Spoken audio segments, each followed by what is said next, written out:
I'm not surprised at it. I'm not disappointed at it, and I don't blame Mr. Trump one bit for doing it. I mean, he's a punching bag day after day after day in the media, especially what's called the mainstream media, and I don't blame him for not wanting to go and be a punching bag in person. Every day they're looking for a scandal. They're just turning the woods upside down looking for a scandal. They're hoping, I think, to do to him what they did to Nixon a long time ago, and I still haven't found any real scandals. A lot of people look at what happened to Richard Nixon and they say, I mean, what Richard Nixon did to himself. The tapes from the Oval Office showed that 6 days after the Watergate break-in, he was discussing himself. He was discussing a cover-up.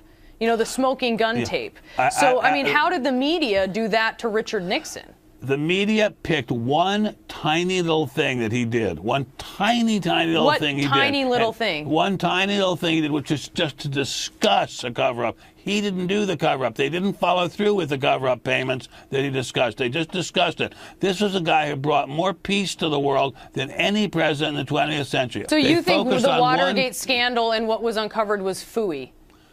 It was not a good thing. Shouldn't have done it, obviously. But compared with his achievements, nothing. And I think they're doing the exact same thing to Mr. Trump, whose achievements, by the way, compared with Nixon, are nil.